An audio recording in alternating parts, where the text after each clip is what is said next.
समाज 6 दुश्चित्त निरूपण. श्री समर्थ परत परत सत्संगाचे महात्म्य सांगतात. ते ऐकून श्रोत्याला प्रश्न पडला की सत्संगती लाभल्याने मोक्ष व्हायला किती वेळ लागतो. कारण आपण कित्येकांना सत्संग लाभत असल्याचे पाहतो, परंतु ज्ञान मात्र फारच थोड्यानं झाल्याचे आढळते. या प्रश्नावर सुंदर उत्तर दिलेले आहे, ते आपण प्रत्यक्षच ऐकूया. साधकाजवळ सूक्ष्म बुद्धी आणि सद्गुरूंवर अनन्य श्रद्धा असणे आवश्यक आहे. सद्गुरू सांगतील त्याप्रमाणे साधना केली पाहिजे, म्हणजे मग ज्ञान होण्यास अजिबात वेळ लागत नाही. ऐकूया तर. श्रीराम श्रोता विनवी वक्तयासी, सत्संगाची महिमा कैसी. मोक्ष लाभे किता दिवसी, हे मज निरोपावे. मुक्ती लाभे तत्क्षणी, विश्वासता निरूपणी. दुश्चितपणे हानी होतसे, सुचितपणे दुश्चित. मन होते अकस्मात, त्यास करावे निवांत कोणे परी. जो एकाग्र चित्त नसतो तो व्यग्रचित्त असतो. व्यग्रचित्ताला श्री समर्थ दुश्चितपणा असं नाव वापरतात. मनाच्या तोडून वोढी, श्रवणी बैसावे आवडी. सावधपणे घडीने घडी, काळ सार्थक करावा. अर्थप्रमेय ग्रंथांतरी, शोधून घ्यावे अभ्यंतरी. दुश्चितपण आले तरी, पुन्हा श्रवण करावे. अर्थांतर पाहिल्या वीण, उगेची करी जो श्रवण. तो श्रोता नव्हे पाषाण, मनुष्य वेशे. येथे श्रोते मानितील क्षीण, आम्हास केले पाषाण. तरी पाषाणाचे लक्षण, सावध ऐका. वाकुडा तिकडा फोडिला, पाषाण घडून नीट केला. दुसरे वेळेसी पाहिला, तरी तो तैसाची असे.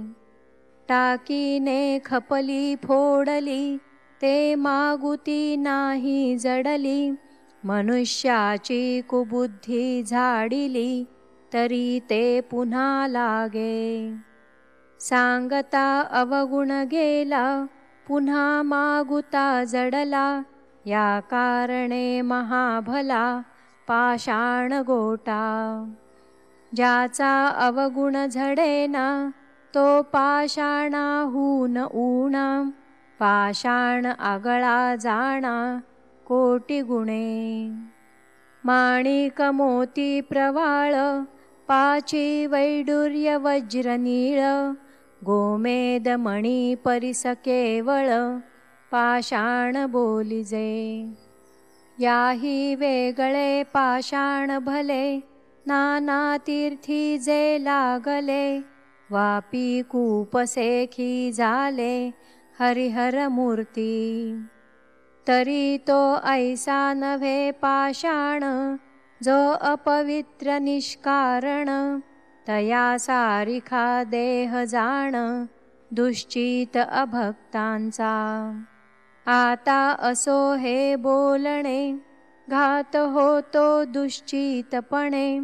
दुश्चितपणाचे निगुणे, प्रपंचना परमार्थ. दुश्चितपणे कार्य नासे, दुश्चितपणे चिंतावसे. दुश्चितपणे स्मरण नसे, क्षण एक पाहता. दुश्चितपणे नव्हे निश्चयो, दुश्चितपणे न घडे जयो. दुश्चितपणे होये क्षयो, आपुल्या स्वहिताचा. दुश्चित बैसलाची दिसे, परी तो असतची नसे. चंचळ चक्री पडिले असे, मानस तयाचे. ऐसा जो दुश्चित आळसी, परलोक कैचा त्यासी. जयाचे जीवी अहर्निशी, आळस वसे. दुश्चितपणापासून सुटला तरी तो सवेच आळस आला. आळसा हाती प्राणी आला उसंतची नाही. आळसे घडे ना श्रवण, आळसे नव्हे निरूपण. आळसे परमार्थाची खूण मळीण झाली. आळसे नित्य नेम राहिला, आळसे अभ्यास बुडाला. आळसे आळस वाढला असंभाव्य. आळसे निद्रा वाढली, आळसे वासना विस्तारली. आळसे शून्याकार झाली सद्बुद्धी निश्चयासी. दुश्चितपणा सवे आळस, आळसे निद्रा विलास. निद्रा विलासे केवळ नाश आयुष्याचा. हे तिन्ही लक्षणे जेथे, विवेक कैचा असेल तेथे. अज्ञानासया परते सुखची नाही. अज्ञानासया परते सुखची नाही. क्षुधा लागताच जेविला, जेवून उठता आळस आला. आळस येता निजेला सावकाश. निजोन उठताच दुश्चित, कदा नाही सावचित. तेथे कैचे आत्महित निरूपणी. आता असो हे उपपत्ती, आशंकेची कोण गती. किता दिवसा होते मुक्ती सज्जनाचे निसंगे.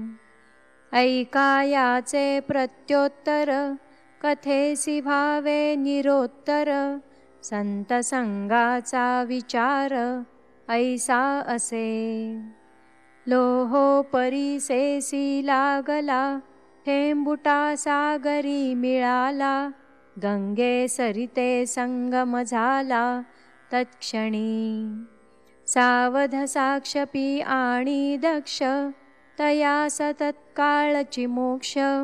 इतरांस ते अलक्ष, लक्षिले नवचे. प्रज्ञावंत आणि अनन्य, तयास न लगे एक क्षण. अनन्य भावार्थे विण प्रज्ञा खोटी. प्रज्ञे विण अर्थ न कळे, विश्वासे विण वस्तू ना कळे. प्रज्ञा विश्वासे गळे देहाभिमान. सावध साक्षपी विशेष, प्रज्ञावंत आणि विश्वास.